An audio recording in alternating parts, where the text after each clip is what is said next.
भाई, संजय भाई जी देखिए, बिल्कुल। आज आज का जो उत्तर प्रदेश है वो थोड़ा सा गर्म दिख रहा है। कुछ जुमलों से गर्म दिख रहा है, तो कहीं पकोड़ों की बात हो रही है। दिशाहीन और दिशा की बैठक, देखिए कितनी बड़ी चीज़ है।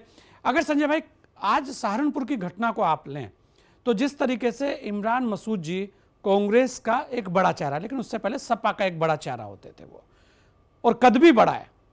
उसके अलावा आशू मलिक जो वहां पर थे, और जिस तरीके का विवाद वहां पर हुआ, जिस तरीके की तकरार वहां पर हुई, वो ये दिखा रही थी कहीं ना कहीं सपा जो है वो कांग्रेस के साथ भी कंफर्ट नहीं है, खासकर उन नेताओं के साथ जो उन्हें छोड़कर कांग्रेस में गए हैं। अब यहां पर क्योंकि सहारनपुर जो है बड़ा महत्वपूर्ण है, पश्चिमी उत्तर प्रदेश की हम बात कर रहे थे भाई, आपसे एक तरीके से जयंत जी अलग हो गए। अब जब जयंत चौधरी चले गए तो एक बड़ा जो ताकत का वहां पर पिलर था वो तो हट गया। उसके बाद कांग्रेस का वहां पर सबसे बड़ा पिलर जो है वो यही है, इमरान मसूद साहब। बाकी कोई लीडर भी वहां पर नहीं है कांग्रेस का, तो कम से कम कोई ऐसा लीडर नहीं है जो अपने दम पर वहां पर आ सकता हो। तो ऐसे में इमरान मसूद साहब का कद भी बड़ा है और ताकत भी बड़ी है, तो वो भी साथ छोड़कर चले गए थे सपा का, भाई वो कांग्रेस में आ गए। तो वो जो एक मन के अंदर भाव हैं वो सब पकोड़े तल और विवादों को लेकर आ रहे हैं। क्या लगता है आपको कि कहीं ना कहीं सपा को ये लग गया है कि जो ताकतवर लोग थे वो धीरे धीरे कर कर साथ छोड़ गए, तो उसका गुस्सा सामने निकल रहा है?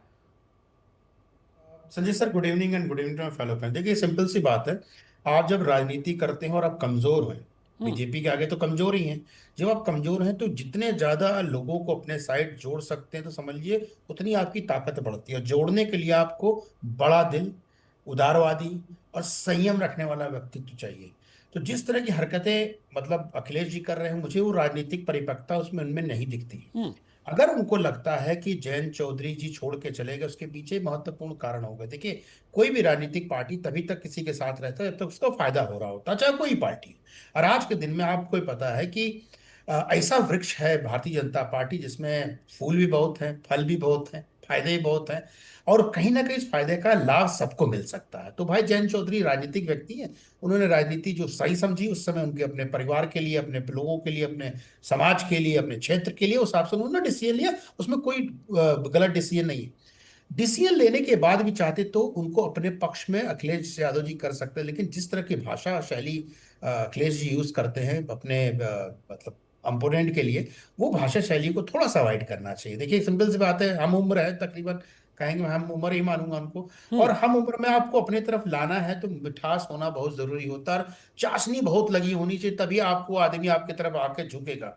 जहां तक बात हो रही थी पश्चिम उत्तर प्रदेश का, देखिए पश्चिम उत्तर प्रदेश का गणित को समझेंगे तो मुस्लिम और जाट दो, जो कम्युनिटी एक तरफा किसी के साथ है तो समझ लीजिए उसकी जीत की संभावना बहुत बढ़ जाती है। क्योंकि परसेंटेज वाइज जाएंगे तो 4 ही 5% पर रहेगा, लेकिन जो एक मुश्त वोट होता है उसका बड़ा फर्क पड़ता है। नोडा चौधरी चरण सिंह हो, चौधरी अजीत सिंह हो, चौधरी साहब अभी जो हमारे हैं जैन चौधरी साहब, उनकी भी एक तरह से एक होड़, एक जाटों में एक पकड़ है। हम ही नहीं कहते सारे जाट उनको मानते हैं, लेकिन पकड़ है।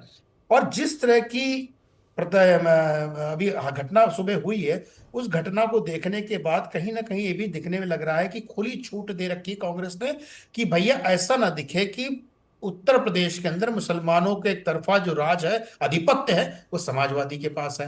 तो कांग्रेस भी अपना आधिपत्य जमाना चाहती है मुसलमानों का। सबको पता है कि अगर 2-4% वोट भी अगर कांग्रेस काट लेती है तो बहुत ज्यादा नुकसान और संजय समाजवादी को भाई हो क्योंकि सकता है। एक और चीज है ना, आप देखिए कि यहाँ पर सपा को एक दोहरा झटका लगा हुआ है कि आजम खान साहब 0/0 हो चुके हैं वर्तमान की स्थिति को देखा जाए तो। और पश्चिमी उत्तर प्रदेश में एक बड़ा नाम शुरू से ही रशीद मसूद साहब का होता था, जिनकी कमान आजकल इमरान मसूद साहब के पास है। सपा का ही चेहरा थे और बड़ा चेहरे थे, लेकिन वहां पर भी कहते हैं ना कि राजनीति कुछ रास नहीं आई, या वो जो आपने कहा है कि दिल नहीं मिले। वर्तमान की स्थिति ऐसी है, वो कांग्रेस में चले गए, वहां भी उन्होंने झंडा गाड़ दिया अपने दम पर, वहां विधायक भी लेके आए और खुद सांसद बन के आ गए। तो ऐसे में सपा को लग रहा है कि वहां पर मुस्लिम और जाट दोनों ही जगह अपने पक्ष में नहीं दिख रही है। देखिए संजय सर, उसकी गलती अगर मानी जाए तो मैं अखिलेश जी की यादव को मानूंगा। देखिए, पूरा उत्तर प्रदेश या समाजवादी की बात की जाए तो समाजवादी में सिर्फ दो चेहरे हैं, मैं बाकी चेहरों को मानता ही नहीं। संगठन में नो डाउट शिवराज शिवपाल जी का एक मजबूत पकड़ है, लेकिन चेहरे के मामले में सिर्फ डिंपल यादव या अखिलेश यादव, उसके बाद सब शून्य है। कोई भी व्यक्ति के पास ये पावर नहीं है कि वो अपना सीट जीत सके। ऐसा कोई व्यक्ति तो मुझे नहीं दिखता उत्तर प्रदेश के अंदर कोई समाजवादी पार्टी में है।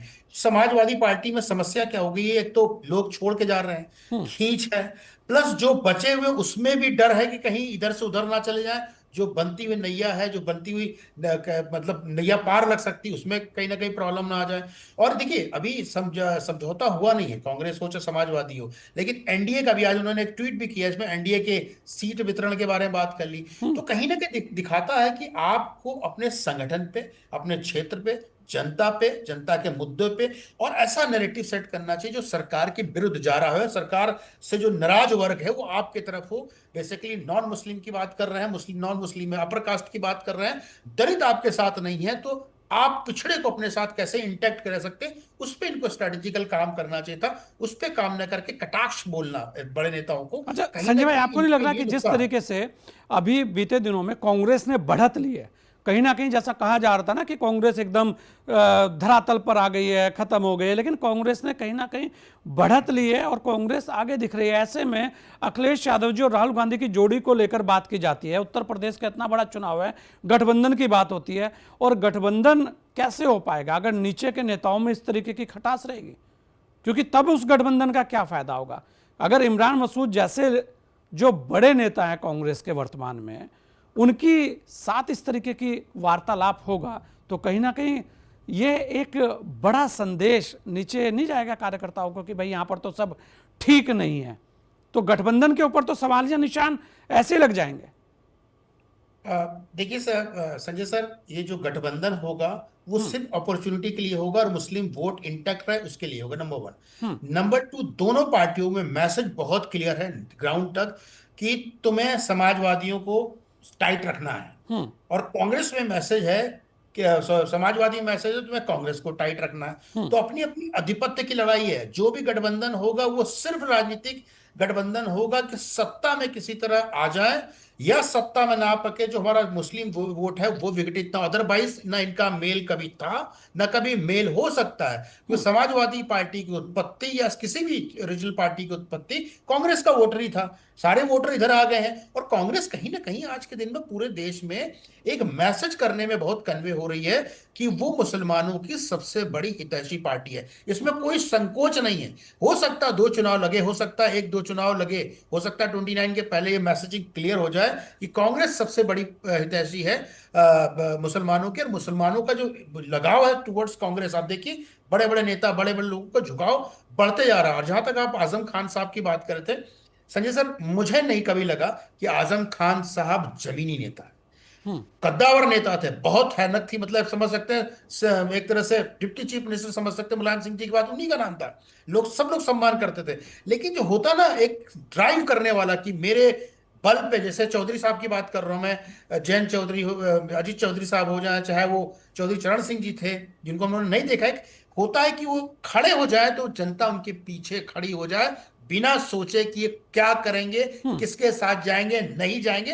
वो वाली पावर कभी भी आजम खान के पास नहीं। आजम खान एक मुसलमान चेहरा थे, एक दबंग चेहरा थे, बेवाक बात अपने रखते थे, और उनकी यही अंदाज से मीडिया में और सब जगह बड़ा फेमस थे। और ताकतवर तो थे ही, उसमें पावर का, सत्ता का वो था तो रसूख होता ही है। लेकिन मुझे उसके बाद कोई नेता उत्तर प्रदेश में, पश्चिम उत्तर प्रदेश में कभी भी समाजवादी में नहीं रहा। और ये दो परिवार हैं, कभी भी इनके दिल नहीं मिले थे। जैसे संदीप साहब बोल रहे थे, इनके दिल कभी नहीं मिले थे, क्योंकि अजीत सिंह जी चीफ मिनिस्टर हो सकते थे, हमें तो पता नहीं, लेकिन जो पढ़ा मैंने, वो चीफ मिनिस्टर नहीं हो पाए। मुलायम सिंह किस तरह से इनके साथ विश्वासघात किए, इनके साथ क्या हुआ, उसके बाद पूरी प्रक्रिया कैसे घटी। तो कहीं ना कहीं अंदर अंदर चीजें रहती है, वो खत्म नहीं होती है। वो मौके की वजह से एक दूसरे के साथ हाथ मिला लेना, अपॉर्चुनिटी के हिसाब से हाथ मिला लेना, वो अलग होता है। लेकिन आज के दिन में हमें उत्तर प्रदेश में अखिलेश जी के लिए सबसे मुश्किल दौर नजर इसलिए आ रहा है क्योंकि उनके पास बहुत सारी मतलब फ्रंट पे उनको युद्ध करना पड़ रहा है। इंटरनल फ्रंट है,